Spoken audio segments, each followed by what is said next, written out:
আমি নবীজির কাছে আমার বিবাহের খুতবা দেওয়া আমি শরম পাই, আমি খিতবা দিতে পারবো না, বিবাহের প্রস্তাব আমি দিতে পারবো না। নবীজির কাছে এই প্রস্তাব দেওয়া আমার পক্ষে সম্ভব না, কারণ রহমাতুল লিল আলামিনের কন্যা জান্নাতের প্রধানমন্ত্রী ফাতেমাকে এনে আমার বাড়িতে কোথায় রাখবো? আমার যে কোনো ঘর নাই, আমি আলীর কোনো থাকার জায়গা নাই, আগামীকাল কি খাবো? খাওয়ার মতো পয়সা এবং আপনার রিজিক আমার কাছে, খাবার দাবার আমার কাছে জমা নাই। কলিজার টুকরা রহমাতুল লিল আলামিনের কলিজার টুকরা এনে কোথায় রাখবো, কি দিব, এটা আমার জানা নাই। এই জন্য তারে প্রস্তাব দেওয়ার সাহস আমার কাছে নাই। হযরত আবু বকর আর ওমর ডাক দেয়া বলে, আলী রে, ঠিক আছে, একটা কাজ করো, আমরা আরেকজন মহিলার সংবাদ তোমাকে দেই, ওই মহিলাকে তোমার সাথে পাঠায়া দিব, গিয়া নবীর কাছে প্রস্তাব দিবা। সুবহানাল্লাহ। তারে নিয়ে যাও, তারে নিয়ে যাও।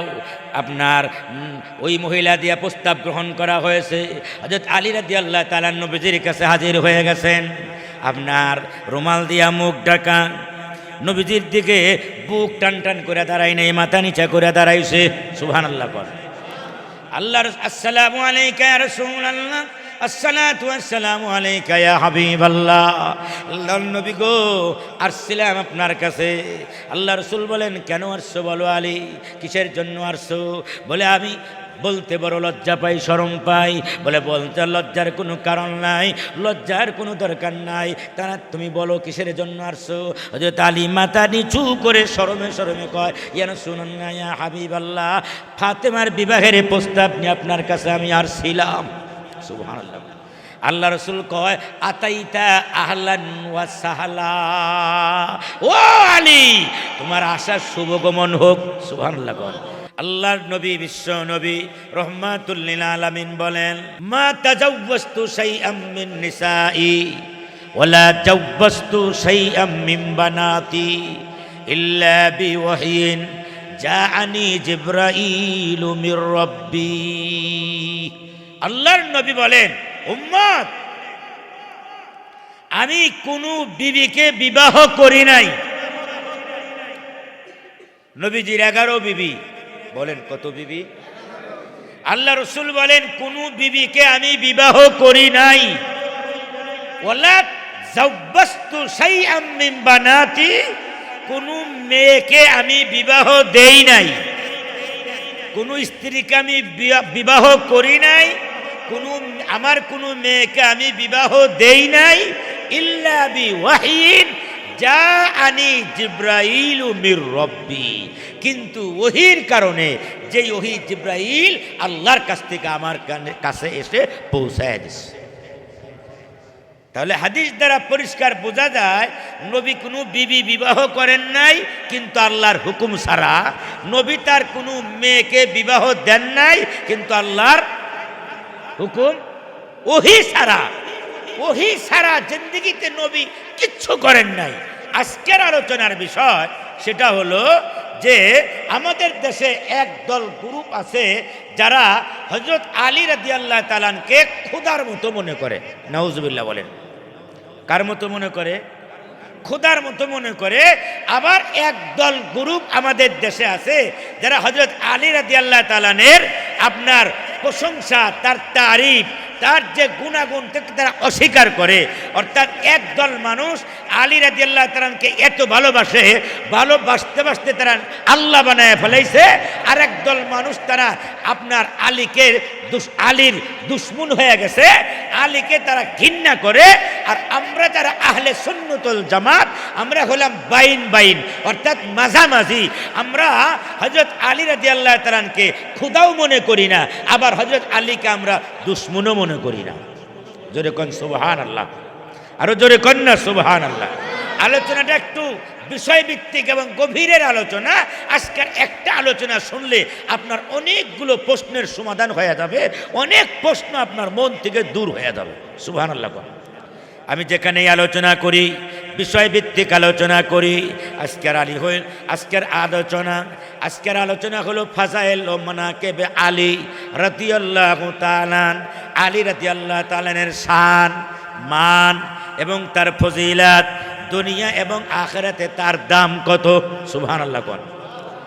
হযরত আলী সম্পর্কে আমাদের সমাজে যেই আপনার বেদাতি কুসংস্কার আমাদের ভিতরে আছে, সেটাকে রদ করা, সেটাকে কোরআন সুন্নাহর মাধ্যমে প্রত্যাখ্যান করা, আহলে সুন্নাত ওয়াল জামাতের আকীদাকে আপনাদের সামনে পেশ করা, এটা হলো আজকের আলোচনার বিষয়।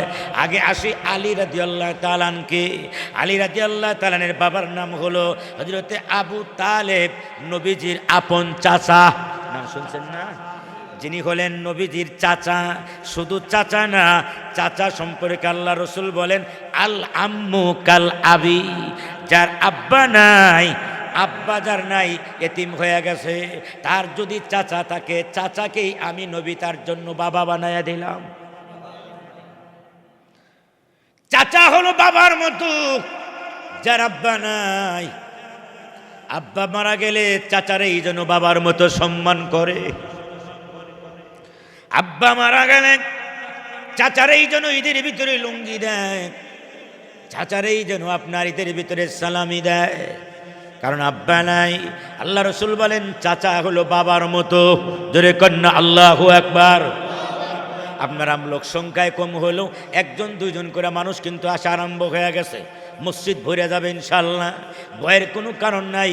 আপনারা সবাই বক্তা, আমি হইলাম শ্রোতা, একটু আওয়াজ দিবেন, আমি একা বলবো, আপনারা সবাই মিলে বলবেন চাচা হলো কার মতো? বলেন চাচা কার মতো? বাবার মতো। যার চাচা নাই, যার বাবা নাই, আপনার চাচাটাই হবে বাবার মতো। বাবার মতোই তারে আদর করবে, ভালোবাসবে, বাবার মতোই তাকে মহব্বত করবে জান প্রাণ দিয়া। এজন্য নবীজিও তার চাচারে খুব ভালোবাসতেন। আবু তালেবরে নবীজি বাবার মতো করে মনে করতেন, আব্বা বলে ডাকতেন। জোরে কন্যা সুবহানাল্লাহ। চাচা আবু তালেবের অনেক সন্তান হাদিস শরীফের ভিতরে পাওয়া যায়, কাসিরুল আয়াল। আবু তালেবরে আল্লাহ পাক অনেক সন্তান দান করেছেন, অনেক ছেলে, অনেক মেয়ে, মানে অনেক গণনা অনেক কঠিন, এত ছেলে মেয়ে আল্লাহ দান করেছেন। কিন্তু চাচা আবু তালেবের বেশি পয়সা ছিল না। অন্য অন্য চাচারা মোটামুটি ধনী ছিল, কিন্তু আবু তালেব ছিল গরিব, বেশি পয়সা টয়সা নাই, কিন্তু ছেলে মেয়ের আপনার এই সংখ্যা বেশি। যার কারণে আল্লাহ রসুল সাল্লাল্লাহু আলাইহি ওয়াসাল্লাম আপনার চাচা আবু তালেবকে বললেন চাচা। রসুল যখন বড় হয়ে গেলেন তখন রসুল চাচাকে বললেন চাচা, যেহেতু আপনার অনেক সন্তানাদি, অর্থাৎ আমার চাচাতো ভাই বোনের সংখ্যা অনেক বেশি, তাহলে এক কাম করেন, আমার যে চাচাতো ভাই, আবু তালেব তো আপন চাচা, আমার যে ভাই চাচাতো ভাই, আপন চাচাতো ভাই আলী, আলী রাদিয়াল্লাহু তাআলার বয়স মাত্র তখন 10 বছর। কয় বছর? 10 বছর। হযরত আলীর বয়স 10 বছর। এই মুহূর্তে নবীজি চাচাকে বললেন চাচা, তাহলে আলী রে আমার কাছে দিয়ে দেন, আলীর দেখাশোনার দায়িত্ব আমি বড় ভাই হিসাবে, তার দেখাশোনার দায়িত্ব আমি নবী নিয়ে নিলাম। সুবহানাল্লাহ। তার দেখাশোনা, তাকে মানুষ করা, তাকে বড় করে তোলা, তাকে সর্বদিক দিয়ে শিক্ষিত করে তোলা, সমাজের ভিতরে প্রতিষ্ঠা করার এই সব দায়িত্ব আমি নবী রহমাতুল্লিল আলামিন নিজেই নিলাম। আপনি আমার ছোট ভাইটারে আমার কাছে দিয়ে দেন। সুবহানাল্লাহ। এই জন্য চাচাতো ভাই, মামাতো ভাই, খালাতো ভাই, ফুফাতো ভাই, এরা যদি গরিব হয়, একজন যদি ধনী হয়, তার উপরে দায়িত্ব হলো নবী যেমন তার চাচাতো ভাইরে নিয়ে লালন পালন করলেন, তাহলে যিনি সবাই ধনী হয় না। এক বাপের 5 পোনা, 5 জনের ভিতরে একজন ডাক্তার, একজন ইঞ্জিনিয়ার, আর একজন আপনার ব্যারিস্টার, আর একজন প্রফেসর, আর একজন একবারে গরিব রিক্সা চালায় খায়, এরকম আছে না নাই? ওই 4 ভাইয়ের দায়িত্ব হইল এই আপনার যেটাকে আপনার অসহায়, ওটাকে দেখা রাখা, ওটার সব কিছু ব্যবস্থা করে। এটা ইসলামের হুকুম। জোরে বলেন কার হুকুম?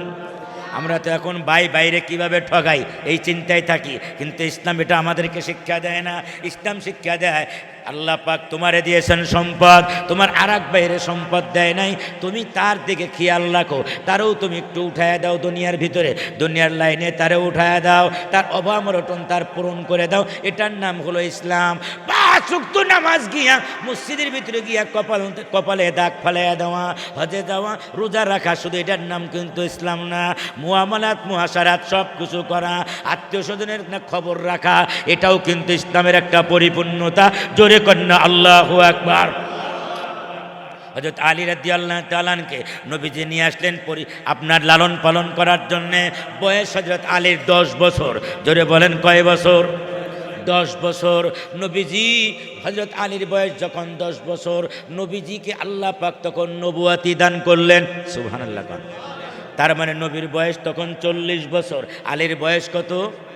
10 বছর। হযরত আলী রাদিয়াল্লাহু তাআলা নবীজি, আল্লাহর নবী, বিশ্ব নবী, রহমাতুল লিল আলামিন, যখন আল্লাহ রাব্বুল আলামিন যখন কোরআনের আয়াত নাযিল করে, আল্লাহ ইলমে ওহী নাযিল করে, আল্লাহ পাক সূরাতুল আলাকের প্রথম 5 আয়াত নাযিল করে বলেন, ইকরা বিসমি রাব্বিকাল্লাযী খালাক, খালাকাল ইনসানা মিন আলাক, ইকরা ওয়া ربك الأكرم الذي علم بالقلم علم الإنسان ما لم يعلم। কোরআনের তেলাওয়াত শুনে, কোরআনের তেলাওয়াত শুনে আল্লাহু আকবার বললে মুসলমানদের ইমানের স্পিড এবং পাওয়ার বাড়ে না কমে? আমি যতক্ষণ আলোচনা করব এইভাবে হাতটা কোরআন দিলেই মনে করবেন হুজুরের শক্তি শেষ, হুজুর এখন শ্রোতা, আমরা এখন বক্তা, এখন আল্লাহু আকবার বলার সময় হয়ে গেছে। চাচা মনে থাকবেনি? এই যুবক মনে থাকবেন ইনশাআল্লাহ? হাতটা কোরআন দিলেই মনে করবেন এখন হুজুর শ্রোতা, আমরা বক্তা, এখন আল্লাহু আকবার বলার সময় হয়ে গেছে। কোরআনের তেলাওয়াত বান্দা যত শুনে তার ইমানের স্পিড তত বাড়ে। আল্লাহ পাক তার ইমানের বাড়ি আরশ আজিমের ভিতরে জায়গা বানায়া দেয়। বলেন না, আল্লাহর কোরআনের তেলাওয়াত শুনে আল্লাহু আকবার বললে মুসলমানদের ইমানের স্পিড এবং পাওয়ার বাড়ে না কমে? আল্লাহ ইলমে ওহী নাযিল করে বলেন, ইকরা বিসমি রাব্বিকাল্লাযী খালাক, খালাকাল ইনসান,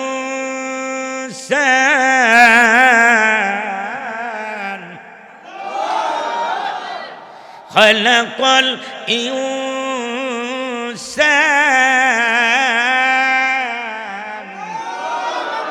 খালাকাল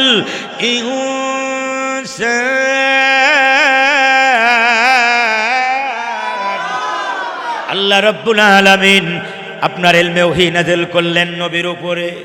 আল্লাহর নবী, বিশ্ব নবী, রহমাতুল লিল আলামিন জীবনের প্রথম 3 বছর ওহী আসার পরে প্রথম 3 বছর গোপনে দাওয়াত দিলেন একেবারে খাস লোকদের কাছে।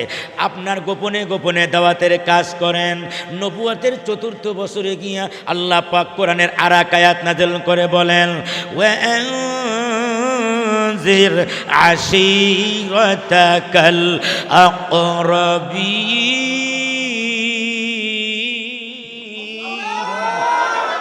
হে নবী, আপনি আপনার নিকটবর্তী আত্মীয় স্বজনের কাছে আপনার কালমার দাওয়াত পৌঁছায়া দেন, তৌহিদের বাণী তাড়াতাড়ি করে পৌঁছায়া দেন আপনার নিকটবর্তী আত্মীয় স্বজনের কাছে।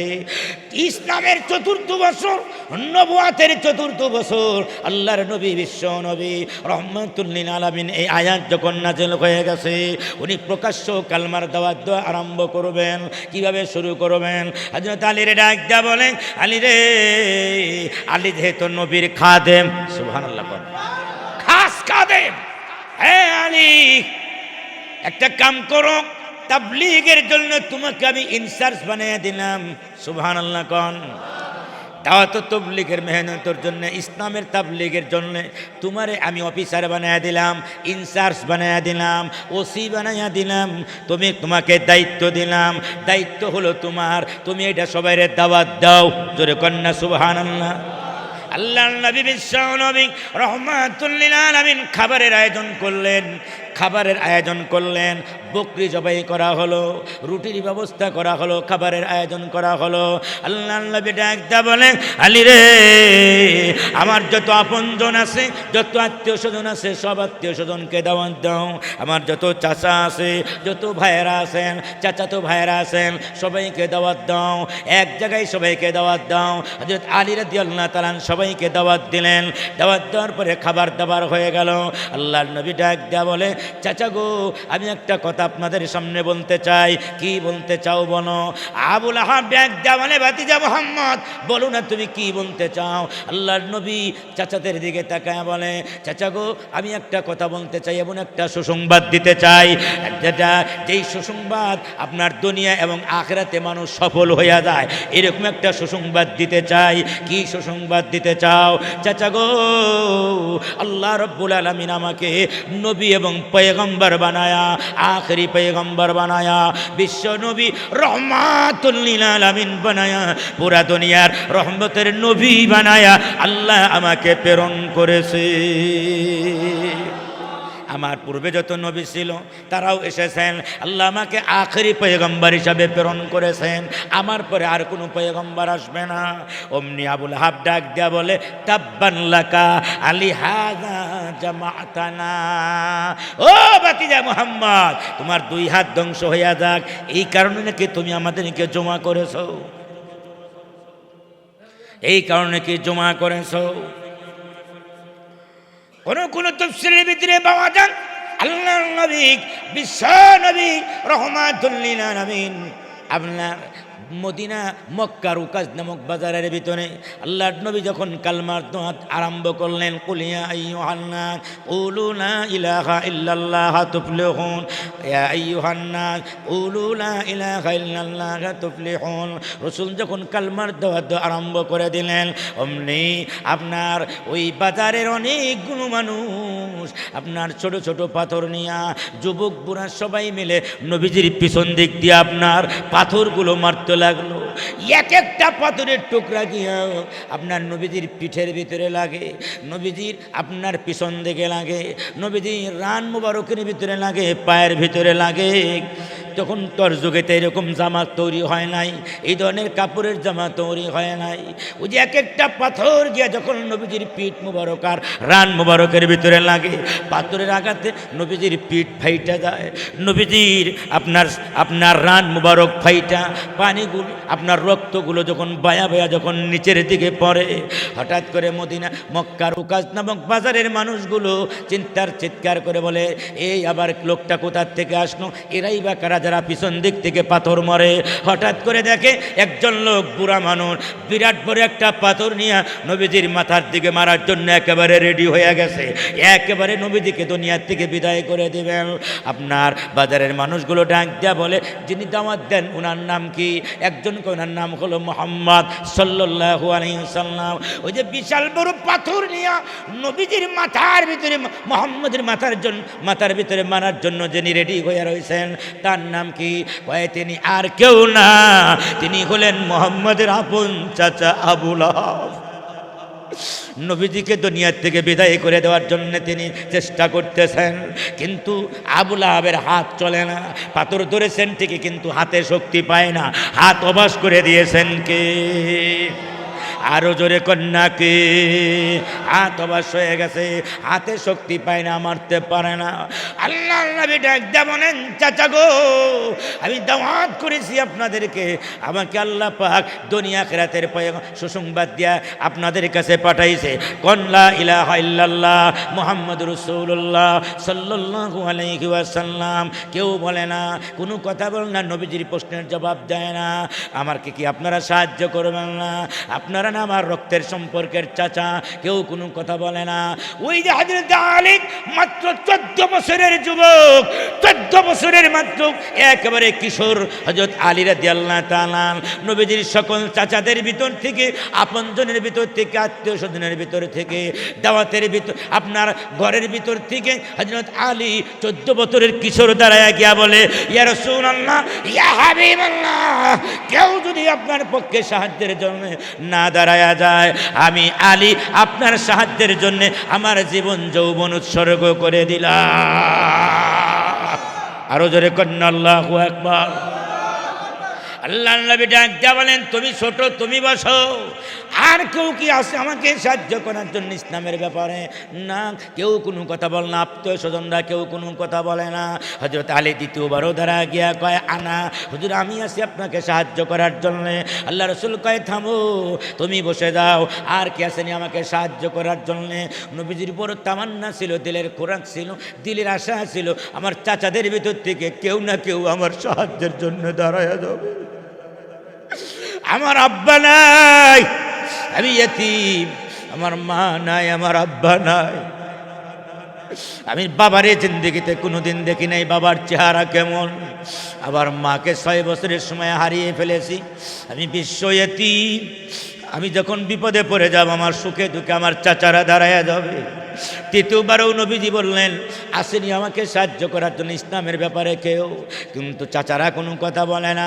হযরত আলী রাদিয়াল্লাহু তাআলা ওই যে 14 বছরের কিশোর এবং বালক যারা গিয়া বলেন, রাসূলুল্লাহ, ইয়া হাবিবাল্লাহ, পৃথিবীর কাউকে লাগবে না, আমি আলী একাই আপনার ইসলামের জন্য যথেষ্ট হব। জোরে কন্যা আল্লাহু আকবার, আরো জোরে কন্যা আল্লাহু আকবার। এই জন্য হযরত আলী নবীজি যখন কালমার দাওয়াত দিলেন, হযরত আলী রাদিয়াল্লাহু তাআলা সবার আগে যুবকদের ভিতরে আলী রাদিয়াল্লাহু তাআলা কালমা পড়ে মুসলমান হয়ে গেলেন। আপনার মহিলাদের ভিতর থেকে আম্মাজান খাদিজাতুল কুবরা, পুরুষদের ভিতর থেকে হযরত আবু বকর সিদ্দিক রাদিয়াল্লাহু তাআলা, আর যায়েদ ইবনে হারিসা রাদিয়াল্লাহু তাআলা, আর যুবকদের ভিতর থেকে সবার আগে হযরত আপনার আলী রাদিয়াল্লাহু তাআলা কালমা পড়েন, লা ইলাহা ইল্লাল্লাহু মুহাম্মাদুর রাসূলুল্লাহ সাল্লাল্লাহু আলাইহি ওয়াসাল্লাম। যুবক হযরত আলী যখন বয়স আস্তে আস্তে বাড়তেছে, কিন্তু যুবক বয়সে পরিণত হয়ে গেছে, এখনো বিবাহ করে নাই। ওই দিক দিয়ে আল্লাহর নবীর আরেকজন কন্যা, সবচাইতে আদরের কন্যা, সবচাইতে ভালোবাসার কন্যা, যার সম্পর্কে আল্লাহ রাসূল বলেন, ফাতেমা তো বিজআতুম মিন্নি, ফাতেমা হলো আমার কলিজার টুকরা। ফাতেমাকে যে কষ্ট দেয় সেজন্য আমার এই কষ্ট দেয়। ফাতেমা তু সাইয়্যিদাতু নিসাই আহলিল জান্নাহ, ফাতেমা হলো জান্নাতের মহিলাদের প্রধানমন্ত্রী। জোরে কন্যা সুবহানাল্লাহ। যত মহিলা জান্নাতে প্রবেশ করবে সকল মহিলাদের প্রধানমন্ত্রী হবে হযরত ফাতেমা রাদিয়াল্লাহু তাআলা আনহা। জোরে কন্যা সুবহানাল্লাহ। ফাতেমারও বয়স আস্তে আস্তে বাড়তেছে। ফাতেমা মানে হইল, ফাতেমা ইফতিউ মানে হইল সুরানেওয়ালা, মানে জাহান্নাম থেকে মুক্তিদায়ী, মুক্তিদাতা, দাত্রী, জাহান্নাম থেকে মুক্তিদাত্রী। জোরে কন্যা সুবহানাল্লাহ। ফাতেমা তার আর একটা লকব হইল জাহরা। জাহরা মানে হলো বিশ্ব সুন্দরী, অনিন্দ সুন্দরী। জোরে কন্যা সুবহানাল্লাহ। তার আর একটা লকব হলো আল বাতুল। এক একটা লকব ফাতেমা রাদিয়াল্লাহু তাআলা আনহার, এক একটা লকব। ফাতেমা রাদিয়াল্লাহু তাআলা আনহা বয়স হয়ে গেছে, আপনার ষোড়শী যুবতী হয়ে গেছেন, এখনো তারে কোথায় রাসূল বিয়ে দেন নাই, কিন্তু বিয়ের বয়স হয়ে গেছে। হযরত আবু বকর সিদ্দিক রাদিয়াল্লাহু তাআলা নিজে ফাতেমার ব্যাপারে আল্লাহর নবীর কাছে বিবাহের প্রস্তাব দিলেন। ওগো নবীজি, আপনি রাজি থাকলে ফাতেমাকে আমি বিবাহের জন্য প্রস্তাব দিলাম। সুবহানাল্লাহ। আল্লাহ রসুল হাও বলে না, নাও বলে না। তার মনে নবী রাজিও না, আবার বেজারও না, চুপ করে তাকে কোনো কথা বলে না। এরপরে একদিন হযরত ওমর রাদিয়াল্লাহু তাআলা আপনার গিয়া নবীজির কাছে ফাতেমার ব্যাপারে আপনার বিবাহের প্রস্তাব দেয়। আল্লাহর নবী হাও বলে না, নাও বলে না, চুপচাপ করে থাকে। কিন্তু নবীজি হা না কিছুই বলে না। কিন্তু যখন কোনো সমাধান হয় না, কত বড় বড় ধনী ধনী সাহাবীরা, কত সম্ভ্রান্ত পরিবারের সাহাবীরা এসে হযরত ফাতেমার ব্যাপারে প্রস্তাব দেয়, কিন্তু নবীজি কারো ব্যাপারে হাও বলে না, নাও বলে না। হযরত আবু বকর আর ওমর একদিন গিয়ে হযরত আলীর কাছে বলে, আলী রে, আমিও প্রস্তাব দিলাম, আমরা দুইজন মিলে নবীজির কাছে প্রস্তাব দিলাম ফাতেমার ব্যাপারে। কত সাহাবী নবীজির কাছে প্রস্তাব দেয়, কিন্তু নবীজি হাও বলে না, নাও বলে না। আলী রে, তুমি প্রস্তাব দিলে মনে হয় নবী রাজিও হতে পারে। হযরত আলী বলেন, ইন্নী আস্তাহি মিন রাসূলিল্লাহ, আমি নবীজির কাছে আমার বিবাহের খুতবা দেওয়া আমি শরম পাই, আমি খিতবা দিতে পারবো না, বিবাহের প্রস্তাব আমি দিতে পারবো না। নবীজির কাছে এই প্রস্তাব প্রস্তাব দেওয়া আমার পক্ষে সম্ভব না, কারণ রহমাতুল লিল আলামিনের কন্যা জান্নাতের প্রধানমন্ত্রী ফাতেমাকে এনে আমার বাড়িতে কোথায় রাখবো? আমার যে কোনো ঘর নাই, আমি আলীর কোনো থাকার জায়গা নাই, আগামীকাল কি খাবো? খাওয়ার মতো পয়সা এবং আপনার রিজিক আমার কাছে, খাবার দাবার আমার কাছে জমা নাই। কলিজার টুকরা রহমাতুল লিল আলামিনের কলিজার টুকরা এনে কোথায় রাখবো, কি দিব, এটা আমার জানা নাই। এই জন্য তারে প্রস্তাব দেওয়ার সাহস আমার কাছে নাই।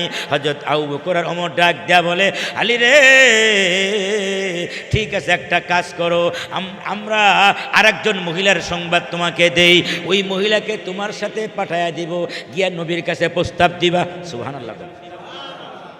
তারে নিয়ে যাও, তারে নিয়ে যাও। আপনার ওই মহিলা দিয়া প্রস্তাব গ্রহণ করা হয়েছে। হযরত আলী রাদিয়াল্লাহু তাআলা নবীজির কাছে হাজির হয়ে গেছেন। আপনার রুমাল দিয়া মুখ ঢাকা, নবীজির দিকে বুক টান টান করে দাঁড়াই নেই, মাথা নিচা করে দাঁড়াইছে। সুবহানাল্লাহ। আল্লাহর আসসালামু আলাইকা ইয়া রাসূলুল্লাহ, আসসালাতু ওয়াসসালামু আলাইকা ইয়া হাবিবাল্লাহ। আল্লাহর নবী গো, আসছিলাম আপনার কাছে। আল্লাহ রাসূল বলেন, কেন আসছো বলো আলী, কিসের জন্য আসছো? বলে, আমি বলতে বড় লজ্জা পাই, শরম পাই। বলে, বলতে লজ্জার কোনো কারণ নাই, লজ্জার কোনো দরকার নাই, তারা তুমি বলো কিসের জন্য আসছো? হযরত আলী মাথা নিচু করে শরমে শরমে কয়, ইয়া রাসূলুল্লাহ, ইয়া হাবিবাল্লাহ, ফাতেমার বিবাহের প্রস্তাব নিয়ে আপনার কাছে আমি আসছিলাম। সুবহানাল্লাহ। আল্লাহ রাসূল কয়, আতাইতা আহলান ওয়া সাহলা, ও আলী, তোমার আশার শুভগমন হোক। সুবহানাল্লাহ। তোমার আশাটা বরকতপূর্ণ হোক, শুভগমন হোক, তার মানে নবী রাজি। সুবহানাল্লাহ। আরো জোরে কন্যা সুবহানাল্লাহ, আরো জোরে কন্যা সুবহানাল্লাহ। কিন্তু নবী মনে মনে রাজি থাকলে কি হবে? কারণ নবী তো কোনো কাজ ওহী ছাড়া হয় না। সুবহানাল্লাহ। নবী রাজি হলে কি হবে? ওহী তো এখনো পর্যন্ত আসে নাই, নবী রাজি আছে মনে মনে, কিন্তু এখনো পর্যন্ত ওহী আসে নাই। আমার আল্লাহ হযরত জিবরাইল আলাইহিস সালামকে ডাক দেয়া বলে, ওগো জিবরাইল, তুমি তোমার নূরের শৈশব পাখাগুলো গিয়া টান মারো, আমার দোস্ত যেখানে রাজি, আমি আল্লাহ সেখানে রাজি। সুবহানাল্লাহ।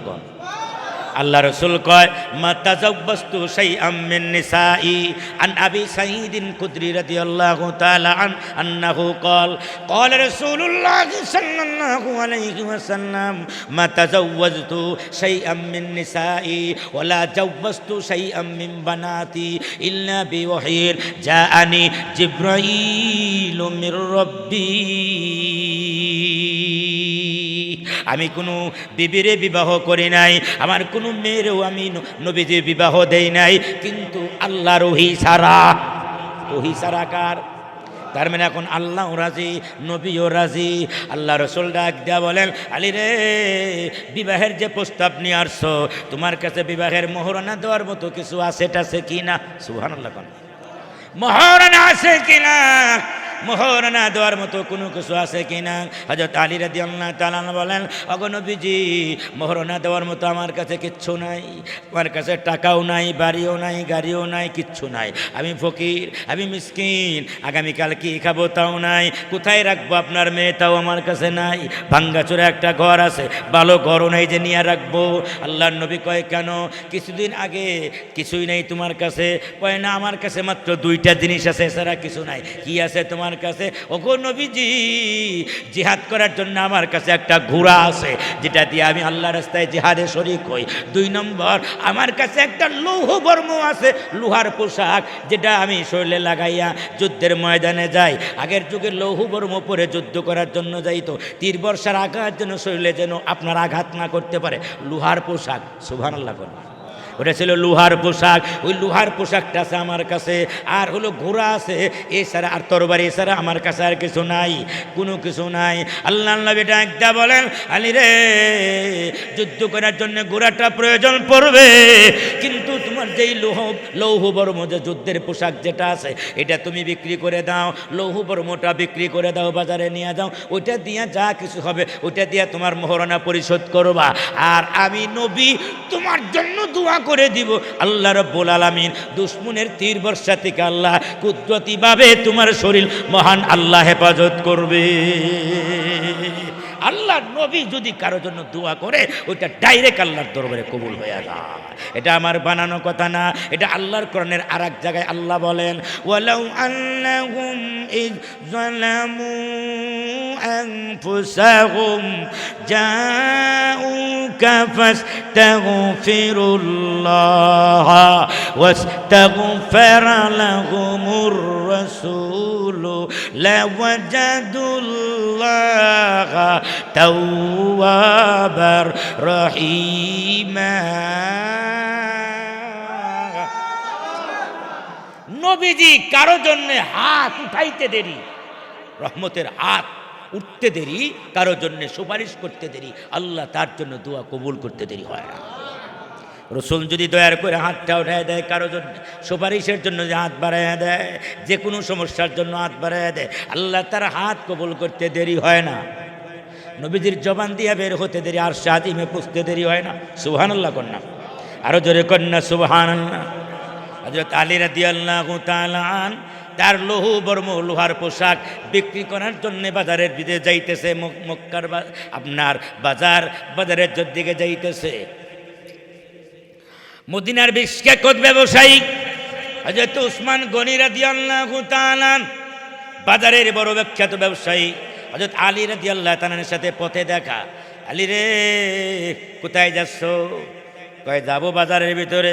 কেন বাজারে যাবা? বাজারে কি আমার লৌহ বর্মটা বিক্রি করব, যুদ্ধের পোশাকটা বিক্রি করে দেব। কেন বিক্রি করবা? এটা তো যুদ্ধের ময়দানে প্রয়োজন পড়ে। কয় এই ঘটনা। হযরত উসমান গনি বলেন আল্লাহু আকবার। তো তুমি ওর বাইরে ভাই হইতে চলতেছো, হবু বাইরা ভাই, সুবহানাল্লাহ কর। কারণ নবীজির দুই মেয়ে উসমান রাদিয়াল্লাহু তাআলার কাছে বিয়ে দিয়েছেন। সুবহানাল্লাহ বলবেন না? আরো জোরে কন্যা সুবহানাল্লাহ। আরে ভাইরা ভাই হতে চলছো। আলী আপনার এটা বিক্রি করে কি করবা? কয় মহারণা দিব। আলী রে কয় টাকা হলে বিক্রি করবা? কয় 400 দিরহাম হলে এটা ছাড়ুম, তারা কমে ছাড়ুম না, কারণ মহারণা কিনতে হবে, আবার বিয়ের বাজার টাজার করতে হবে। সুবহানাল্লাহ কয়। কয় 400 দিরহাম? কয় হ্যাঁ। বলে তুমি যা চাইলে আমি সেটা দেই নিলাম। এই যে 400 দিরহাম নাও, লৌহ বর্মটা আমারে দিয়ে দাও। বেচা কিনা হয়ে গেছে। হাদিস শরীফের ভিতরে পাওয়া যায় যিনি বিক্রি করেন তিনিও জান্নাতি, যিনি ক্রয় করেন তিনিও জান্নাতি। পৃথিবীতে এরকম মানুষ পাওয়া বড় কঠিন, বিক্রিকারীও জান্নাতি আবার ক্রয়কারীও জান্নাতি। সুবহানাল্লাহ। 400 দিরহাম দিয়া বিক্রি হয়ে গেছে।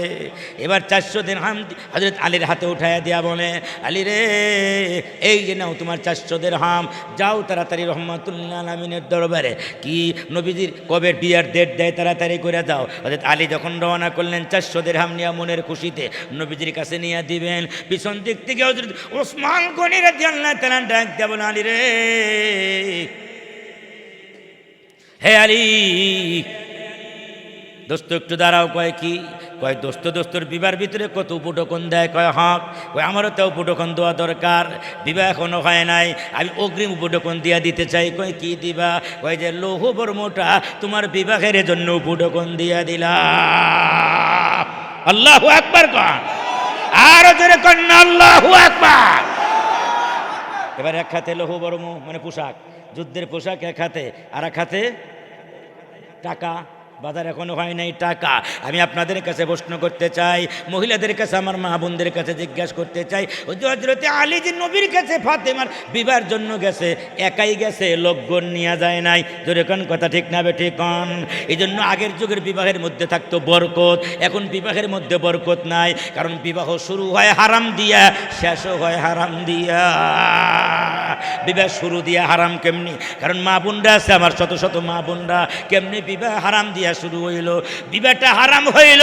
আমরা আমার যাকে বিয়া করব তারে কোরবানির গরুর মতো বানায়া দিলাম। কেমনে বানায়া দিলাম? কোরবানির গরু দেখার জন্যে মাঠের ভিতরে চাচা, খালু, ফুফাত, মামাতো ভাই, কাচাতো ভাই, হ্যাঁ ফুফাতো ভাই, তালতো ভাই, সবাই মিলে 10-15 জন 20 জন দল যায় কোরবানির গরু কেনার জন্যে। সবাই মিলে দেখে দেখে গরু পছন্দ করে তারপরে নিয়ে আসে। ঠিক তদ্রূপভাবে বিবাহের জন্য যারে দেখার জন্য যাবে, আমাদের দেশের নিয়ম হইল লগ্নে যায় 10 জন 15 জন চাচতো ভাই, মামাতো ভাই, খালতো ভাই, 10-15-20 জন 50 জন গিয়া যারে বিয়ে করবে সবাই মিলে তারে দেখে। এরপরে বিবাহ হয়। ওই যে সবাই মিলে যে দেখলো ওই মেয়েটারে, সবার দেখা যায় যে না হারাম। শুধু যিনি বিবাহ করবেন তিনি দেখতে পারবেন, অন্যদের দেখানো হারাম, বন্ধু বান্ধবরে দেখানো হারাম। যিনি বিয়ে করবেন শুধু তিনিই দেখবেন। তাহলে আমার বিবাহের প্রথম পর্বটাই হলো হারাম দিয়া শুরু। কি কোন? জোরে কোন? হারাম দিয়া শুরু। বিবাহের প্রথম পর্ব হলো হারাম দিয়া শুরু হয়ে গেল। হারামে যেই বিয়া হয় ওই বিয়ার মধ্যে বরকত থাকে। আরো জোরে কোন? বরকত থাকে না। হারাম দিয়া শুরু হইলো বিবাহটার দেখা। এরপরে কি করলো? দেইকা মেইকা ছেলেটা আবার তার হাতের ভিতরে একটা আংটি পরাইয়া দিল। কি দিল? মেয়ের হাতে একটা আংটি পরাই দিল, এঙ্গেজমেন্ট করলো। ও মুসলমান ভাইরা, আপনার যে লগ্ন যাওয়া, আংটি পরাইয়া দেওয়া, এটা হলো খ্রিস্টানদের রীতি। খ্রিস্টানদের রীতি। মুসলমানদের এই সিস্টেম নাই। বিয়ার আগে ছেলে তার বউর হাত ধরা হারাম, ধরতে পারবে না হাত। এই যে হাত ধরে আঙ্গুলটা পরাই দিল, আংটি পরাই দিল, এটা হালাল না হারাম? আরো জোরে কোন হালাল না হারাম? না, এটা হলো খ্রিস্টানদের রীতি, আংটি পরানো। মুসলমানদের এই রীতি নাই। মুসলমান ভাইয়েরা আমার, আপনাদের মনে কষ্ট হইতেছে? কষ্ট হইতেছে? হ্যাঁ, দোয়া করে দিব না একটু চলবে? তাহলে একটু জোরে তাকবীর দেন। নারে তাকবীর। তাহলে আপনার 1 নম্বর হইল আপনার কুরবানির গরুর মতো দেখতে গেল, বিয়া দিয়া আপনার সবাই মিলে দেখাইলো হারাম, আংটি পরাইলো হারাম। জোরে কোন কথা ঠিক না বে ঠিক কোন? হযরত আলী রাদিয়াল্লাহু তাআলা, ওটা ছিল ইসলামের সুন্নত বিয়া, আর এখন বিয়া হইল হারাম বিয়া। কি জোরে কোন কথা ঠিক না বে ঠিক কোন? কেমনি হারাম বিয়া? আগে তো পোলাপন শরম পাইতো, লজ্জা শরম গেছে গা। আল্লাহ রসুল বলছেন, হ্যাঁ কিয়ামতের আগে লজ্জা শরম চলে যাবে, লজ্জা শরম থাকবে না, এটা উঠে যাইব গা। জোরে কোন কথা ঠিক না বে ঠিক কোন? আগে ছেলেরা বুড়া হয়ে গেল, কোন দিন বাপ মার কাছে বিয়ের কথা বলতো না, এই সাহসী ছিল না। কথা বলেন তো, কথা ঠিক না বে ঠিক কোন? বিয়া কি জিনিস বুঝতোই না তারা, 40 বছর হয়ে গেছে, বুঝতোই না। বাপ মা করলে করতো, না করলে না করতো, কাম করতেই থাকতো, করতেই থাকতো, বুঝতোই না তারা। আর এখন হঠাৎ করে একদিন বাড়িতে আপনার একটারে নিয়ে আইছে, আইনা মায়ের কয়, মা মা মা কয় কে গো? কয় আমার গার্লফ্রেন্ড। কি ফ্রেন্ড? আমার গার্লফ্রেন্ড। আবার মেয়ে আবার ছেলেরে নিয়ে দেখো, এটা আমার বয়ফ্রেন্ড। আবার বাপ মায় যদি বুঝে, শয়তান যাচ্ছ, আবার কয় এটা আমার জিএফ বিএফ। আরো কি কি কয় আর কি জিএফ বিএফ। মায় দেখে এরই সর্বনাশ, এ তো শয়তান। আয়ের নখগুলো কি করো বড় বড়, মনে হয় জঙ্গলের বাঘ। এরকম মহিলা আমাদের দেশে আছে না নাই? আরো জোরে কোন আছে না নাই?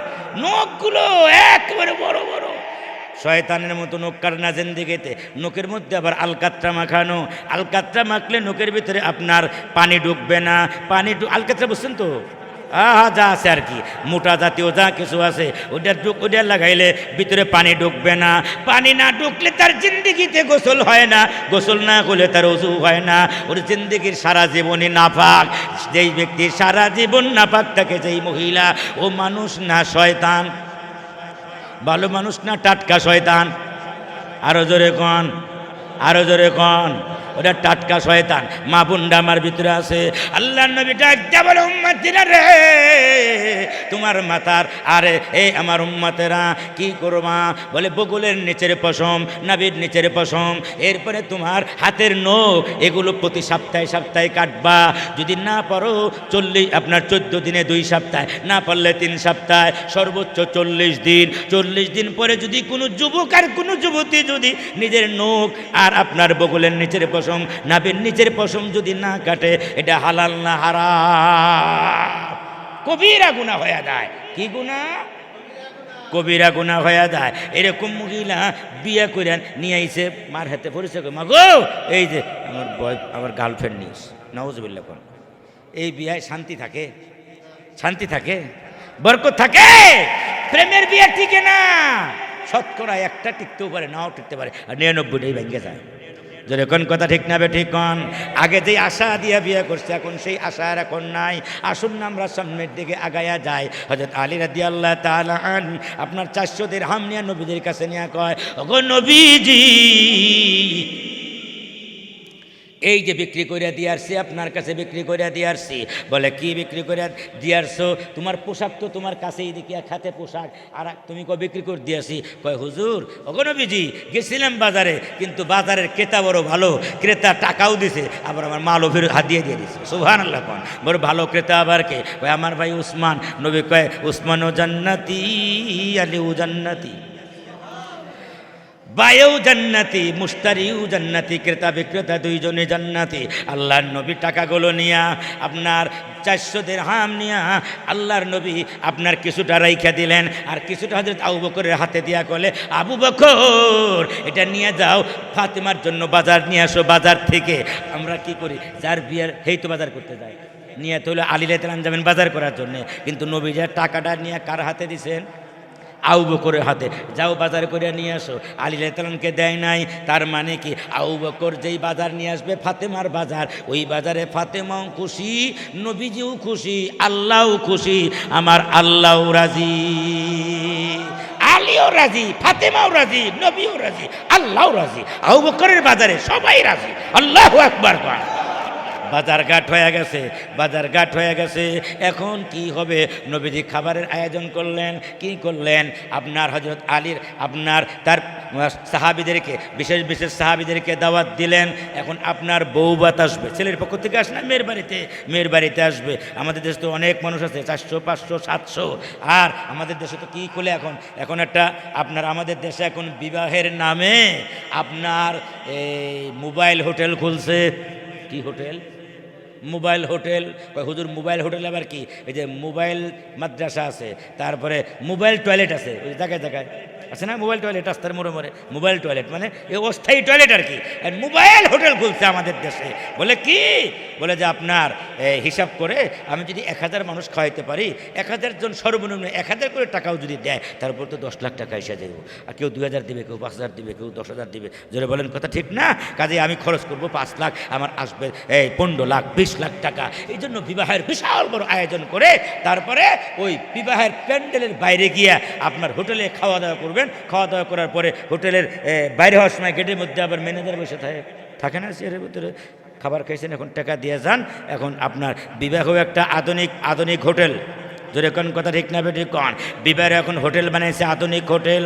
আপনার ভিতরে খাওয়াইয়া 4-5 জন আবার বাইরে গিয়া গেটের ভিতরে আপনার পান সুপারি নিয়া, খিলাল নিয়া, টিস্যু নিয়া, হ্যান্ড ওয়াশ নিয়া বইসা থাকে। খাবার খাইছেন, টাকা দিয়া যান। এটা কি বিবাহের খাবার না হোটেলের খাবার? আল্লাহ রসুল কয় উম্মতেরা রে, না না, এটা খাওয়ানো হারাম। তুমি কি ব্যবসা পাইছনি? বিবাহ নামে ব্যবসা দিছো না? তুমি 5 জন পারলে 5 জন রে দাওয়াত দিয়া খাওয়াও। কে বলছে তোমারে 500 জন রে খাওয়াইতে? জোরে কোন কথা ঠিক না বেঠিক কন? বিবাহ দিয়া, বিবাহের হোটেল দিয়া টাকা কামাই করা হালাল না হারাম? এটা নবীর সুন্নত না। নবীর সুন্নত হইল আমি যে কয়জন পারবো ওই কয়জনটাই খাওয়াবো। আমি তো হোটেল দিই নাই, হোটেল ব্যবসা দিই নাই যে আমি বাইরে কি রাখবো, বাইরে আবার ম্যানেজার রাখবো। ইনশাল্লাহ যারা নতুন বিবাহ করব অথবা ছেলেদেরকে বিবাহ দিব, মেয়েদেরকে বিবাহ দিব, আমরা আপনার বিবাহের নামে হোটেল খুলবো না, ম্যানেজার রাখবো না, খাবে চইলা যাবে, কোনো টাকা পয়সা দেওয়া লাগবে না। এরকম নিয়াত আছে কোন কোন পুরুষের আর কোন কোন মা বোনের? হাত তুলে আল্লাহর দরবারে সাক্ষী দিয়ে দেন। নারায়ে তাকবীর, কুরআন সুন্নাহর আলো, কুরআন সুন্নাহর আলো, নারায়ে তাকবীর, নারায়ে তাকবীর। আপনাদের মনে হয় কষ্ট হইতেছে, কিছু কথা বলতেছি, শিখার মতো কিছু কথা বলতেছি। আপনার এখন আসবে, কে আসবে বলে বরযাত্রা আসতেছে, ছেলের পক্ষ থেকে মেয়ের বাড়িতে আসবে বরযাত্রা। কি আজীব বরযাত্রা! বরযাত্রা 2 জন 3 জন 4 জনও না, 1 জন মাত্র বরযাত্রা আসতেছে। তাও বরযাত্রা এমন বরযাত্রা যার গায়ে নতুন পোশাক নাই, পুরাতন পোশাক কিন্তু পরিষ্কার করা। আপনার ভালো জুতাও নাই, ভালো পোশাকও নাই গায়ের ভিতরে, গায়ে নতুন পুরাতন জামা হইলে কি হবে, কিন্তু তেলটা বড় উজালা। জামা বড় পুরাতন কিন্তু কলিজাটা বড় আল্লাহর কাছে উজালা। আসতেছেন যিনি, তার নাম আলী রাদিয়াল্লাহু তাআলা। দামাদ একাই আসতেছেন বরযাত্রায়। 500-700 নিয়ে বরযাত্রায় যাওয়া দরকার নাই, 100 জন নিয়ে বরযাত্রায় যাওয়ার দরকার নাই। কারণ মেয়ের জন্য কষ্ট হইয়া যাইতে পারে, মেয়ের বাবার জন্য কষ্ট হইয়া যাইতে পারে। এমনও গার্জিয়ান এবং বাবা আছে আপনার টাকা সুদে আইনা মেয়ের বিয়েতে বরযাত্রা খাওয়াইতে হয়। ওটা বরযাত্রা খাইলে না, মেয়ের বাবা টাকা সুদ দিয়া, সুদ কইরাই না, কর্জ কইরাই না, মেয়ের বাবা ভিক্ষা কইরাই নাই না, তো আপনার বরযাত্রার জন্য খাবার আয়োজন করলো। ওরে পুরুষ নামে নিমুখ হারাম, ওটা তুমি তোমার 100, 200, 500 জন বন্ধু বান্ধব নিয়া বরযাত্রা খাইতে গেলা না, গু খাইতে গেলা। এটা তো গু খাওয়া ভালো, কারণ আর একজনের কষ্ট দেওয়া তোমার জন্য জায়েজ নাই। জোরে কোন কথা ঠিক না বেটি কন? যারে শ্বশুর বানাইবা, যে বড় আদর করে তার কলিজার টুকরা মেয়েটারে তোমার হাতে তুইলা দিব, পরে তারে কেন তুমি আপনার ভিক্ষা করতে বাধ্য করো, তারে কেন সুদ নিতে বাধ্য করো? না, মেয়ের বাবা যেই কয়জন খাওয়াইতে পারবে ওই কয়জনই নিয়ে যাব। জোরে কোন কথা ঠিক না বেটি? রাজি আছেন কারা কারা? হাত উঠায়া দেখায়। নারায়ে তাকবীর। ওয়াজ খালি শুনলে হবে না, এক একটা ওয়াজে গিয়া কিছু কিছু নিয়ে যাইতে হবে বুঝা বান্ধা, যে এটা জীবনের জন্য পণ করলাম, ওয়াদা করলাম, এর বাইরে যাব না। কারণ আমরা মুসলমান। জোরে কোন কথা ঠিক না বেটি? মুসলমান ভাইরা আমার, বিবাহ হয়ে গেছেন। হাদিস শরীফের ভিতরে আসছে নবীজি লাগাতার 6 মাস পর্যন্ত প্রতিদিন ফজরের নামাজ পড়া নবীজি হযরত ফাতেমার বাড়িতে যায় সকালবেলায়। সুবহানাল্লাহ কোন? আরো জোরে কোন না সুবহানাল্লাহ। এ মুসলমান ভাইরা, হযরত আলী রাদিয়াল্লাহু তাআলা সম্পর্কে আল্লাহ রাসূল বলেন, আনা দারুল হিকমাতি ওয়া আলিয়ুন বাবুহা।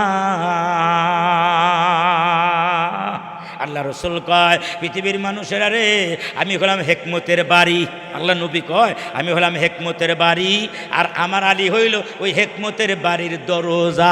সুবহানাল্লাহ।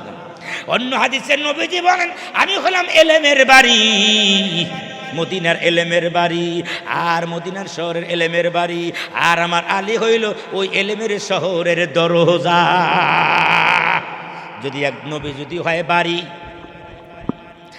আর হযরত আলী যদি হয় ওই শহরের দরজা বা এলেমের বাড়ির দরজা, তাহলে চাবি তো লাগবে। চাবি আবার কোনটা? চাবির কথা নবীজি বলেন নাই, গোপন রেখা দিছে, গোপন রেখা দিছে। কোনো মুফাসসিরিন কেরাম বলেন, আপনার এলেমের বাড়ি হলো নবীজি, এলেমের দরজা হইল আলী, আর এলেমের বাড়ির চাবি হলো হযরত ফাতেমা রাদিয়াল্লাহু তাআলা আনহা। তার দ্বারাই তাসাউফের যত ইলমে মারিফাত, ইলমে হাকিকত, ইলমে তরিকত, ইলমে শরিয়াত, সব ইলম, 4 তরিকার ইলম হযরত আলী রাদিয়াল্লাহু তাআলা থেকে আস্তে আস্তে বের হয়ে গেছে। যত তাসাউফের ইলম হযরত আলী থেকেই বের হয়ে গেছে। কিন্তু আমাদের দেশে হযরত আলী রাদিয়াল্লাহু তাআলার ব্যাপারে 2 গ্রুপ হয়ে গেছে। এক গ্রুপ তারা আলীরে মহব্বত করতে করতে হযরত ঈসা আলাইহিস সালামের মতো তারা আলীকে বানায় ফেলে, কয় আলী হলেন খোদার মতো। নাউজুবিল্লাহ কন। আলী হলেন খোদার মতো। নাউজুবিল্লাহ কন। বিশেষ করে যারা শিয়া, তারা হযরত আলীরে তারা খোদার মতো মনে করে। নাউজুবিল্লাহ কন। আরো জোরে কন না নাউজুবিল্লাহ। শিয়াদের ভিতরে আবার 24 দল। জোরে বলেন কয় দল? ওই 24 দলের ভিতরে এক দল হলো শিয়ারা, তারা একবারে ডাইরেক্ট কাফের। কি বলে তারা? কয় আল্লাহ রাব্বুল আলামিন হযরত আপনার জিবরাইল আলাইহিস সালামকে পাঠাইছিলেন আলীর কাছে ইলমে ওহী নাযিল করার জন্যে। শেষ নবী হওয়ার যোগ্য ছিল আলী, কিন্তু জিবরাইল চিনতে না পাইরা ভুল কইরা গিয়া আপনার আব্দুল্লাহর পোলা মুহাম্মদের কাছে ওহী নাযিল কইরা দিছে। নবী হওয়ার কথা ছিল আলী, কিন্তু জিবরাইল ভুল করছে নাউজুবিল্লাহ মিন যালিক। জিবরাইল ভুল করে এই পুরা পৃথিবীতে হাতের মুঠার ভিতরে, সুবহানাল্লাহ কর। একটা সেকেন্ড লাগে না পৃথিবীর উত্তর প্রান্ত থেকে দক্ষিণ প্রান্ত পর্যন্ত, আপনার মাশরিক থেকে মাগরিব পর্যন্ত, পৃথিবীর উত্তর মেরু থেকে দক্ষিণ মেরু পর্যন্ত যাইতে তার একটা সেকেন্ড যার লাগে না। হে আবার ভুল করব? পুরা পৃথিবীর মাখলুক যার হাতের মুঠার ভিতরে, তিনি যা ইচ্ছা তাই। আপনার জিবরাইল আলাইহিস সালাম কেন ভুল করবে? জিবরাইল ভুল করছে, জোরে কন্যা নাউজুবিল্লাহ মিন যালিক। এই জন্য শিয়াদের একটা গ্রুপের দাবি হইল হযরত আলী হলেন নবী। নাউজুবিল্লাহ কন। আমাদের নবীর পরে আর কোন নবী আসবে? আলীর নবী না। আলী রাদিয়াল্লাহু তাআলা হলেন আমাদের নবীর খলিফা, চতুর্থ খলিফা। তিনি হলেন জান্নাতের 4 নম্বরের প্যাসেঞ্জার, 4 নম্বর যাত্রী। আল্লাহর বড় প্রিয় মানুষ, কিন্তু নবী না। আবার অনেক মানুষ বলে আলী রাদিয়াল্লাহু তাআলা হলেন আল্লাহর মতো, আল্লাহ যা ইচ্ছা তাই করতে পারে, আলীও যা ইচ্ছা তাই করতে পারে। নাউজুবিল্লাহ খান। আল্লাহ যেমন জীবিত মৃত্যু করতে পারে, আলীও জীবন দিতে পারে, মৃত্যু দিতে পারে। নাউজুবিল্লাহ খান। আল্লাহ যেমন আলেমুল গায়েব, আলীও আলেমুল গায়েব। নাউজুবিল্লাহ মিন যালিক। আল্লাহ যেমন হাজের নাজের, আলীও তেমন হাজের নাজের। আল্লাহর মতোই তারা মনে করে। এরকম একটা গ্রুপ আমাদের দেশে আছে, আমরা ওরকম হব না। আর একটা গ্রুপ আছে আলী রাদিয়াল্লাহু তাআলাকে গালি দেয়, ওরকমও আমরা হব না। জোরে কোন কথা ঠিক না বেঠিক কোন? ওই গ্রুপদের ভিতর থেকে একটা গ্রুপ হইল আমাদের দেশে বাইরে হয়ে গেছে, পাক পাঞ্জাতনের গ্রুপ। কি গ্রুপ? পাক পাঞ্জাতন। এরা কি করবে? আমার এক জায়গায় দাওয়াত দিছে, আমি তখন ছাত্র, ওই সময় 2-4টা বয়ান টয়ান করি। আমার এক জায়গায় দাওয়াত দিছে, দাওয়াত দিতে গিয়ে আমি সেখানে দাওয়াত দিছে যেই বাড়িতে খাবার নিয়ে যাইব, খাবার যেই বাড়িতে খাওয়াবে, ওই বাড়িতে গিয়ে দেখি যে ওই বাড়িওয়ালা আপনার এই বিশাল বড় একটা কেক, ওই কেকের ভিতরে 5টা মোমবাতি জ্বালাইছে। কয়টা মোমবাতি? 5টা মোমবাতি জ্বালাইছে। আমি বললাম এটা কেন করছেন? লাইট তো আছে, আবার মোমবাতি জ্বালাইছেন কে? লাইটই তো আছে। হুজুর এটা আপনি বুঝবেন না। আমি বললাম কি? এটার নাম হলো পাক পাঞ্জাতন। জোরে কন্যা নাউজুবিল্লাহ। আমি বললাম পাক পাঞ্জাতন আবার কি? পাক পাঞ্জাতন হইল পাক পাঞ্জাতনের যে ভালোবাসা যার কাছে আছে, তার নামাজ রোজা লাগে না, তার হজ জাকাত লাগে না, শরীয়ত তার লাগে না, সে ডাইরেক্ট আপনার আল্লাহর হয়ে যায়। নাউজুবিল্লাহ কন। বলে পাক পাঞ্জাতন আবার কি? পাক পাঞ্জাতনের নামে 5টা মোমবাতি জ্বালাইতে হয়।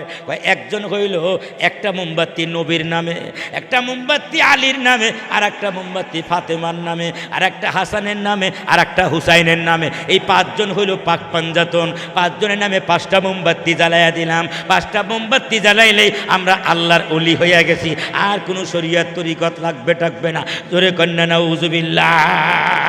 এরকম মানুষও কিন্তু আমাদের দেশে আছে। এরা হলো বাউল। এদের নাম কি?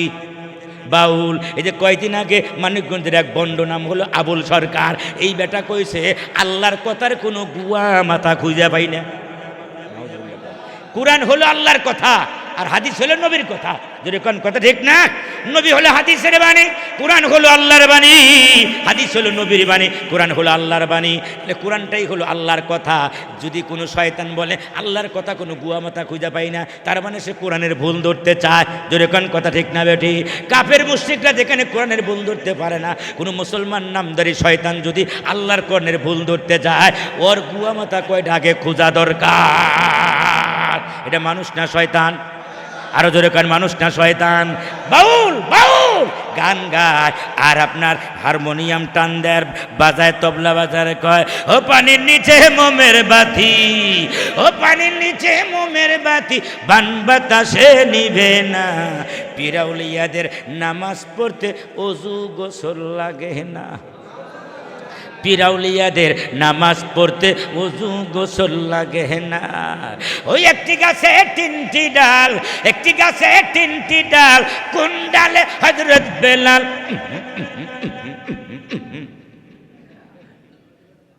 এরা হলো পাক পাঞ্জাতন। এদের নাম কি? পাক পাঞ্জাতন। আমরা পাক পাঞ্জাতন মানি, আমাকে নামাজ রোজা লাগে না, মারেফাত করে। এটা কি মারেফাত না মোরারফত? আরো জোরে কন, আরো জোরে কন। আলী রাদিয়াল্লাহু তাআলা কি 1 ওয়াক্ত নামাজ ছাড়ছে? হুসাইন কি 1 ওয়াক্ত নামাজ ছাড়ছে? কারবালার ময়দানে হযরত হুসাইন একেবারে যখন সীমার যখন বুকের উপর উঠে যখন কল্লাটা যখন কেটে ফেলবে, আল্লাহর নবীর দৌহিত্র হযরত হুসাইন তরবারি যখন ঝুলায় রাখছে, আপনার একটা কোপ দিয়া কল্লা আলাদা করে ফেলবে, তখন হযরত হুসাইন রাদিয়াল্লাহু তাআলা বলেন, আমার একটু সুযোগ দাও, আমি জিন্দেগীর শেষবারের মতো নামাজের 2 রাকাত নামাজ পড়ে আমি আল্লাহর কাছাকাছি চইলা যাইতে চাই। দুশ্মনরা, আমি যখন সেজদায় যাব, প্রথম রাকাতের সেজদায় যখন যাব, তোমরা কিন্তু আমার গলায় ছুরি ধরবা না। দ্বিতীয় রাকাতের জন্য আমি যখন দাঁড়ায়া যাব, রুকু কেরাত আপনার যখন কেরাত যখন পড়ব, তখনও আমার কল্লা আলাদা করবা না। আমি যখন রুকুতে যাব, তখনও কল্লা আলাদা করবা না। দ্বিতীয় রাকাতের আপনার প্রথম সেজদায় যখন যাব, তখনও আমার শহীদ করবা না। আর দ্বিতীয় রাকাতের দ্বিতীয় সেজদায় যখন যাব, আল্লাহর কসম, আল্লাহর কসম, তোমরা শহীদ না করা পর্যন্ত আমি হুসাইন জমিন থেকে মাথা উপরে তুলব না।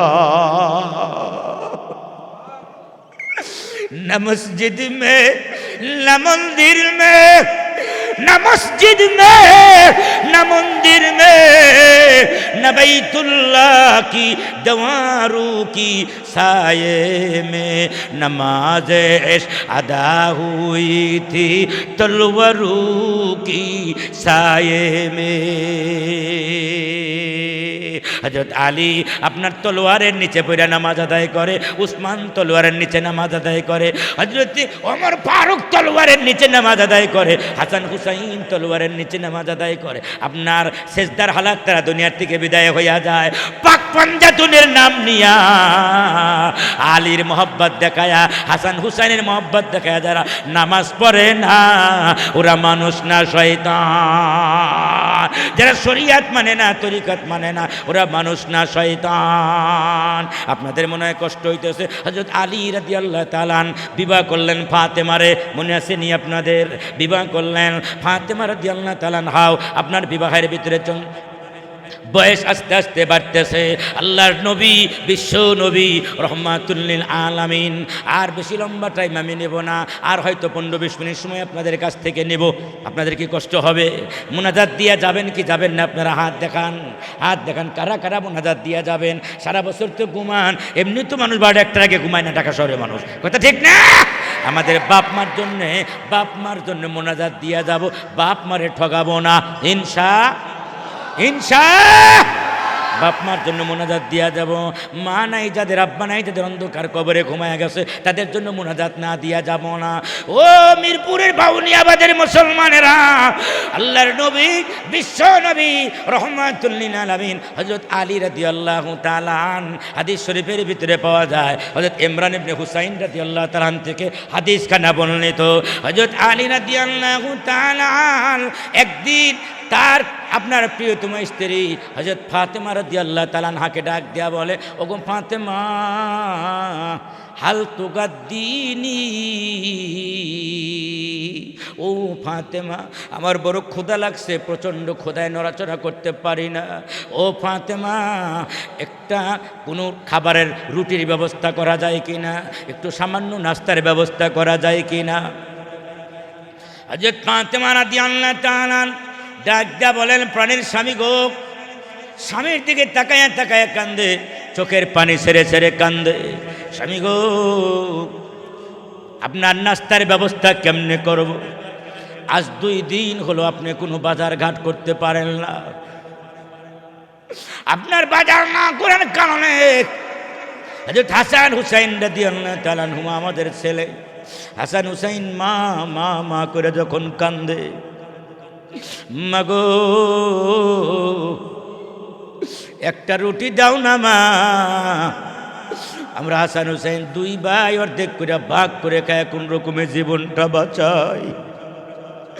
আমি হযরত ফাতেমা একটা রুটি ওদেরকে দিতে পারে না হাসান হুসাইন রে।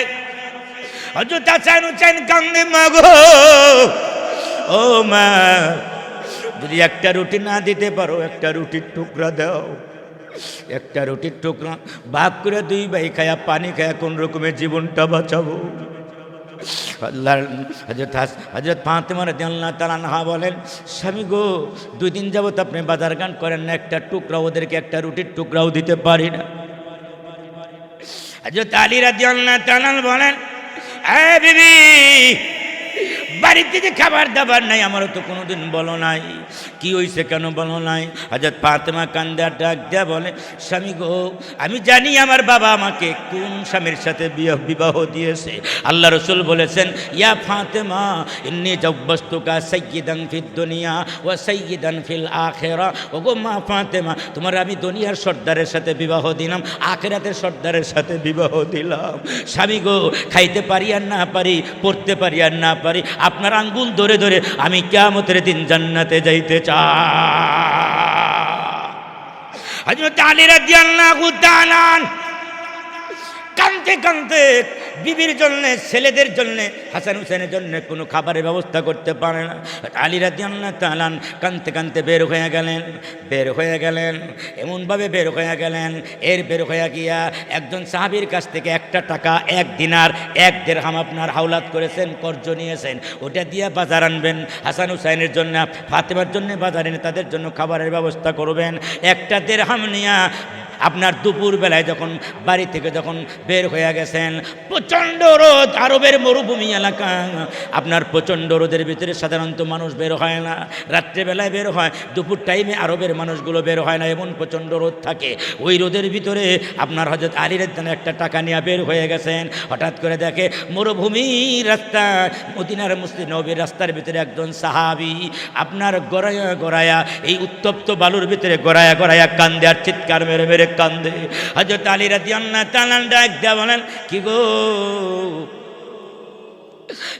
তুমি কেন কান্দো? ওই সাহাবী বলেন, আমি কান্দি আমার একটা কারণে আপনাকে বলা যাবে না। তখন আলী রাদিয়াল্লাহু বলেন, না, তোমার কান্নার আওয়াজ না শুনে আমি যাব না, কান্নার কারণ না শুনে যাব না, বলো। তখন ওই সাহাবী ডাক দেয়া বলে, আলী রে, আমার প্রচণ্ড ক্ষুধা, আর আজ কয়েকদিন যাবৎ প্রায় 1 সপ্তাহ হয়ে গেছে আমার বাড়িতে চুলার ভিতরে আগুন জ্বালাইতে পারি না। আমার ছেলে মেয়েরা যখন আব্বু আব্বু করে যখন কান্দে, আমার বিবিও যখন কান্দে, আমি ক্ষুধার জ্বালায় সহ্য করতে পারি নাই, ছেলে মেয়ে বিবি বাল বাচ্চার জন্য খাবারের ব্যবস্থা করতে পারি নাই, আমি ক্ষুধার জ্বালায় চিৎকার দিয়া আপনার মদিনার মসজিদের বাইরে আপনার রাস্তার ভিতরে শুয়ে শুয়ে কান্দি। হযরত আলী রাদিয়াল্লাহু তাআলা ওই 1 টাকা ওই লোকটারে দিয়া কয়, যাও তুমি তোমার বাড়ির জন্য বাজার নিয়ে যাও, তুমি তোমার বাড়ির জন্য বাজার নিয়ে যাও। ওই লোকটারে দিয়ে দিয়েছে 1 টাকা বাজার। সেই লোকটা আপনার আলী রাদিয়াল্লাহু বাড়িতে কোনো বাজার নাই, কিন্তু 1 টাকা খরচ করে আনছে নিজের বাজার করার জন্য, ওইটা আর একজনরে দিয়া কয়, তুমি বাজার করে নিয়ে যাও।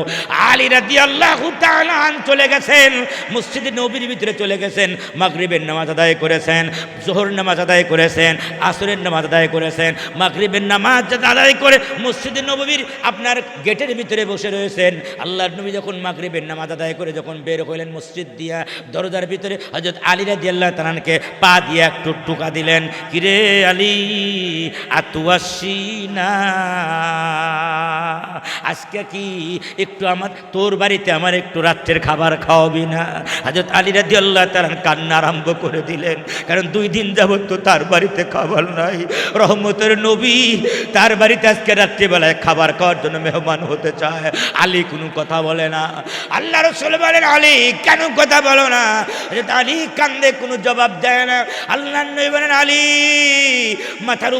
আলীর মাথার উপরে হাত দেয়া বলে, চলো যাই, রাত্রিবেলায় তোমার সাথে আমার দাওয়াত, তোমার বাড়িতে চলো যাই, জলদি জলদি চলো। হযরত আলীরে নিয়ে বাড়িতে চলে গেলেন।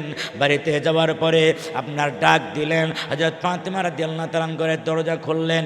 দরজা খোলার পরে আপনার দেখেন হযরত ফাতেমা রাদিয়াল্লাহু তাআলা যায় নামাজের ভিতরে দাঁড়ায় রয়েছেন, নামাজ আদায় করতেছেন, আর তার পিছন দিকে একটা ডেক, একেবারে ভুনা টাটকা গোস্ত, ডেকের ভিতরে ধোঁয়া উঠতেছে, গোস্ত ভুনা হইতেছে। আপনার হযরত আলী রাদিয়াল্লাহু তাআলা ঘরের ভিতরে গেলেন, চলে গেলেন, শ্বশুরকেও নিয়ে গেলেন, আর হযরত ফাতেমা রাদিয়াল্লাহু তাআলা নামাজ শেষ করলেন। আল্লাহর নবী হযরত ফাতেমাকে ডাক দেয়া বলে, মাগো কেমন আছো মা? কয়, ইন্নী ওয়াজউন আলা ওয়াজইন, আমার ব্যথার উপরে আরও ব্যথা। কয় কেমনি? কয় শুধু অভাবের উপরে অভাব, কোনোদিন তো আপনার কাছে বলি না খাবার নাই আজ 2 দিন যাবত। আল্লাহ রসুল কয় মাগো তুমি বলো খাবার নাই, আর তোমার পিছনে দেখি একেবারে হান্ডি বোঝাই গোস্ত, একেবারে ধোঁয়া উঠতেছে, এটা আবার কেমন গোস্ত? হযরত আলী রাদিয়াল্লাহু তাআলা বলেন ওগো নবীজি এই গোস্ত তো আমিও কিনে পাঠাই নাই। হযরত ফাতেমা বলেন না আমিও তো জানি না গোস্ত কোথা থেকে আসলো। আল্লাহ রাব্বুল আলামিন জিবরাইলকে পাঠায় দিয়া বলে ওগো জিবরাইল, হ্যাঁ আমার দোস্তরে সালাম দেন, আর আমার দোস্তরে বলে দেন হাযা জাযাউন লি জাযাইহি। আল্লাহু আকবার কন, ওইটার বদলা এইটা দিলাম। সুবহানাল্লাহ কন। আমার আলী বাজার করার জন্য 1 টাকা দিয়ে আপনার বাজার করার জন্য বাজারে যাইতেছিল, ওইটাতে তার চাইতে আরও বেশি যে অভাবী তারে দান করে দিল। আমি আল্লাহ ওই দানের বদলে জান্নাতি গোস্ত আমি আল্লাহ ফাতেমার বাড়িতে দিয়ে দিছি। ওই যে খুতবার ভিতরে আয়াত পড়ছিলাম, আল্লাহ কয় ওয়াইতুমুনাত তাআমা আলা হুব্বিহি মিসকিনাও ওয়া ইয়াতীমাও ওয়া আসীরা ইন্নামা নুতিমুকুম লিওয়াজহিল্লাহি লা নুরিদু মিনকুম জাযাআও ওয়ালা শুকুরা। এই আয়াত আল্লাহ পাক জিবরাইলের মাধ্যমে আলীর জন্য নাজিল করে দিলেন। জোরে জোরে কন্যা সুবহানাল্লাহ। আর বলবো না, আর একটা ঘটনা বলি, আমি একেবারে মুনাজাতের দিকে চলে যাই। এই আয়াতের আর একটা ঘটনা, বাড়িতে খাবার নাই। হযরত আলী রাদিয়াল্লাহু তাআলা আলী রাদিয়াল্লাহু তাআলা ইহুদির বাড়িতে চলে গেছেন। ইহুদির বাড়িতে গিয়া ইহুদির খেজুর বাগানে আপনার পানি দিতেছেন, খেজুর বাগানে সারা রাত যা পানি দিয়েছেন, সকালবেলায় যেই আপনার পারিশ্রমিক যা পেয়েছেন ওইটা নিয়ে যখন বাড়িতে যখন আসবেন, পথের ভিতরে একজন ভিক্ষুক এসে কয় হুজুর আমি 3 দিন ধরে খাই না, আমারে কিছু টাকা দেন। হযরত আলী রাদিয়াল্লাহু তাআলা ওই পারিশ্রমিকের 3 ভাগের 1 ভাগ আপনার দিয়ে দিছেন তারে, যাও তুমি দিয়ে চলে যাও, তোমার বাড়িতে খাবারের ব্যবস্থা করো। আর আছে 2 ভাগ, এবার 2 ভাগ নিয়ে বাড়িতে গিয়া 2 ভাগের 1 ভাগগুলো পাকাও, এইটা তুমি পাকাও। যখন একেবারে পাকানোর পরে যখন ধোঁয়া যখন উঠে গেছে, অমনি একজন সায়েল এসে বলতেছেন মিসকিন আমি আজ কয়েকদিন যাবত খাই না। ওই সাইল ছিলেন হযরত জিবরাইল আলাইহিস সালাতু ওয়াস সালাম। জোরে কন্যা সুবহানাল্লাহ। ফকিরের পাশে জিবরাইল হাজির হয়ে গেছে, আমি আজ কয়েকদিন যাবত খাই না, আমার একটু খাবারের ব্যবস্থা করেন। সারা রাত ইহুদির বাড়িতে খেজুর গাছে আপনার চাষ, আপনার পানি দিছে, কত ক্ষুধা। হাসান হুসাইনের খাবার নাই, ফাতেমারও খাবার নাই, খাবার রেডি হয়ে গেছে, পুরা খাবারটা চুলার পার থেকেই না আপনার মিসকিনরে দিয়ে দিয়েছে, যাও তুমি খাও তারপরে আমরা খাবো। এর কিছুক্ষণ পরে আরেকজন কয়েদি আসছেন, কয়েদি। ওই কয়েদি এসে বলতেছেন, জেলখানার কয়েদি, ওই কয়েদি এসে বলতেছে হুজুর আমি জেলখানায় ছিলাম, বের হয়ে গেছি, আমার বড় অভাব, বাড়িতে খাবার নাই, আমারে কিছু খাবার দেন। বাকি অংশ 3 ভাগের বাকি 1 অংশ তারে দিয়ে দিলেন। এবার বাড়িতে কিচ্ছু নাই খাবার মতো। সারা দিন আলী সারা রাত পানি উঠানের পরে কাজ করছে। আলী, হাসান, হুসাইন, ফাতেমা সারাদিন না খাওয়া। এই অবস্থায় মহান আল্লাহ রাত্রিবেলায় ওয়ায়ুতুইমুনা তাআমা আলা হুব্বিহি মিসকিনাও ওয়া ইয়াতীমাও ওয়া আসীরা। আল্লাহু আকবার। এই জন্য বান্দা যখন নবীর আল্লাহর সাথে প্রেম লাগায়, বান্দি যখন আল্লাহর সাথে প্রেম লাগায়, নিজের খাবারটা যখন অন্যর মাঝে বিলি করে দেয়, যখন বন্টন করে দেয়, নিজের পোশাক কিনবে আর একজন আপনার পোশাক নাই, নিজের পোশাকের টাকাটা যখন তারে দিয়ে দেয়, ওই মানুষ আর মানুষ থাকে না। হযরত আলীর সাথে আপনার মুসাফাত হইয়া, আলীর সাথে সাদৃশ্য হইয়া ওই মানুষটা আল্লাহর ওলি হইয়া যায়। আমরা হযরত আলী রাদিয়াল্লাহু তাআলার ওসিলা দিয়া আমরাও জান্নাতে যাইতে চাই, নবীর ওসিলা দিয়া জান্নাতে যাইতে চাই। কারা কারা হাত উঠাইয়া দেখান। নারায়ে তাকবীর।